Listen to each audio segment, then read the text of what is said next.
ગોધરા વટાવીને પીપલોદ લીમખેડા સુધી આવી ગયા। લીમખેડાથી પછી એમને તકલીફ થઈ અને તકલીફની દરમિયાન મંગલમવડી અને જેકોટની વચ્ચે એમને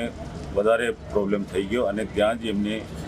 અંતિમ શ્વાસ છોડી દીધો અને જેકોટ સ્ટેશન પર એમને ત્યાંથી 108 બોલાવી સ્ટેશન માસ્ટરે ત્યાં જેકોટ રેલવે સ્ટેશન પર ઉતારી દીધા અને 108ને બોલાવીને ઝેડએજમાં રેફર કર્યો અને તે દરમિયાન અમને સ્ટેશન માસ્ટરે મને ખબર આપી કે ભાઈ તમારે આવી રીતનો બનાવ બની ગયો છે અને તમે 108 લઈને આપણે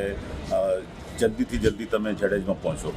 ગોધરા વટાવીને પીપલોદ લીમખેડા સુધી આવી ગયા। લીમખેડાથી પછી એમને તકલીફ થઈ અને તકલીફની દરમિયાન મંગલમવડી અને જેકોટની વચ્ચે એમને વધારે પ્રોબ્લેમ થઈ ગયો અને ત્યાં જ એમને અંતિમ શ્વાસ છોડી દીધો અને જેકોટ સ્ટેશન પર એમને ત્યાંથી 108 બોલાવી સ્ટેશન માસ્ટરે ત્યાં જેકોટ રેલવે સ્ટેશન પર ઉતારી દીધા અને 108ને બોલાવીને ઝેડએજમાં રેફર કર્યો અને તે દરમિયાન અમને સ્ટેશન માસ્ટરે મને ખબર આપી કે ભાઈ તમારે આવી રીતનો બનાવ બની ગયો છે અને તમે 108 લઈને આપણે જલ્દીથી જલ્દી તમે ઝેડએજમાં પહોંચો।